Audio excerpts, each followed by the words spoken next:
Pagan. In this video I am going to recommend some books for those who are interested in Wicca, who already follow it, you know, whatever. First, I would recommend this one, Wicca, Guide for the Solitary Practitioner by Cunningham. This is the first book I ever got on Wicca, and I still look to it for rituals, prayers, especially for the Sabbats. I like how he arranges those. And Living Wicca, the sequel to that one, this really helps you ground your beliefs as a solitary witch, because it goes into each aspect, such as tools, altar dress, and ritual jewelry, and deity concepts, and rules and beliefs, so you can really define your own practice. Magical herbalism for those who like to work with herbs. It has a lot of cool like sachets and charms and things for stuff like love and protection and purification and divination. So I really like this one. And a good companion to that one is Encyclopedia of Magical Herbs.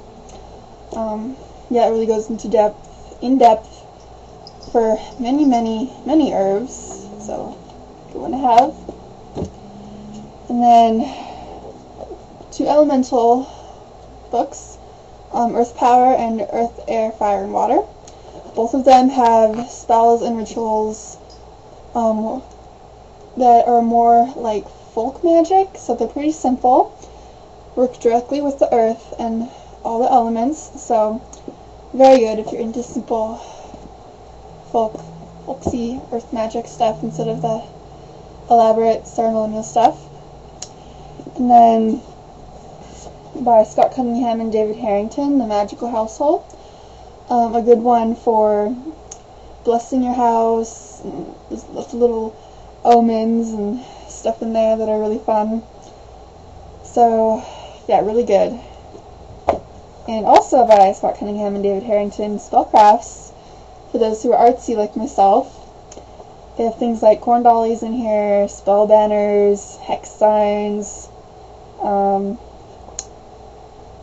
yeah, runes, sigils, plaques, potpourri, whole bunch of stuff. So really fun.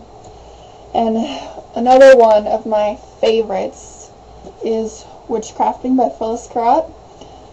This book is amazing. There are so many awesome exercises throughout the whole book, and the way she describes everything just makes perfect sense to me. It is awesome. It's way up there on my recommendations. Also by Phyllis Curott is her memoir, Book of Shadows.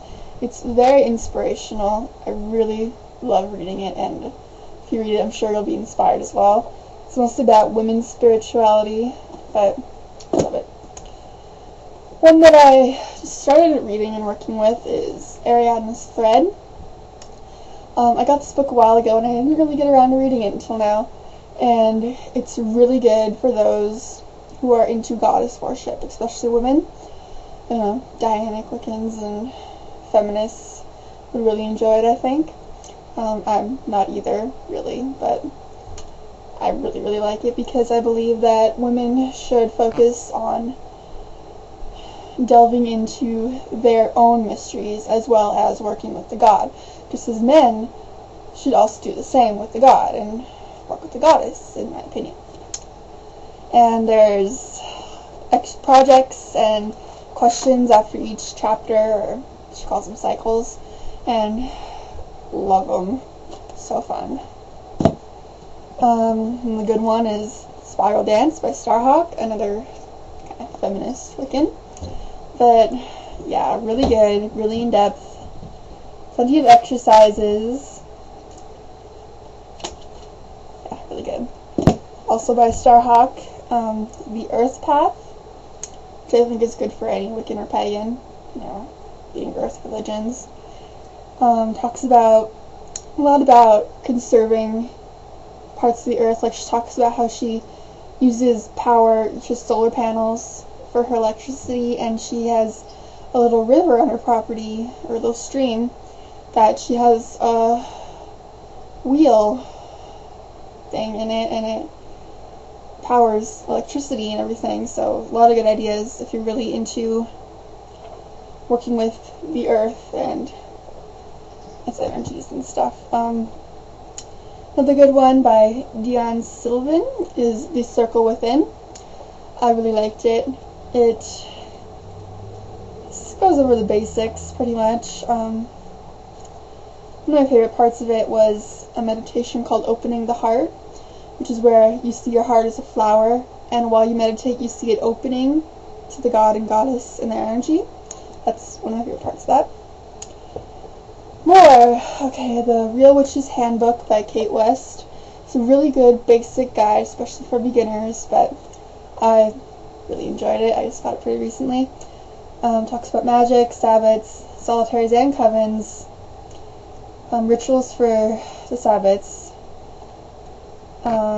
moon worshipping, yeah, and like witchcraft, the myths, and what it really is. Whispers of the Woods by Sandra Kynes. It's good because it goes into trees and tree lore. Has lots of things for working with trees and their energies, and then the second part of it goes over a bunch of different types of trees. Talks about the Ogham, shamanic journey, tree calendar. Yeah, a lot of good stuff in here.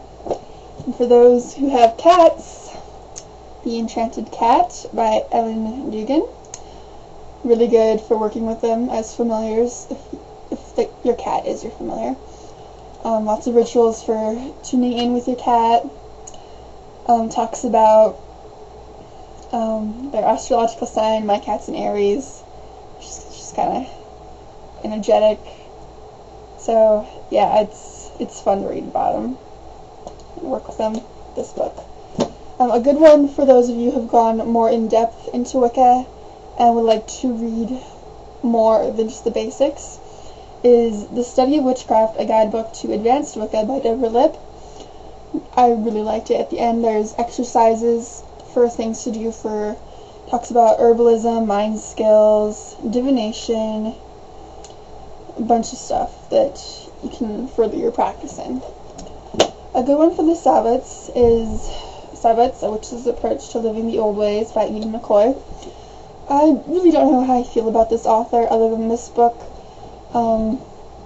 It's a really good guide to work with for projects and rituals for the Sabbats. It has some for both covens and solitaries.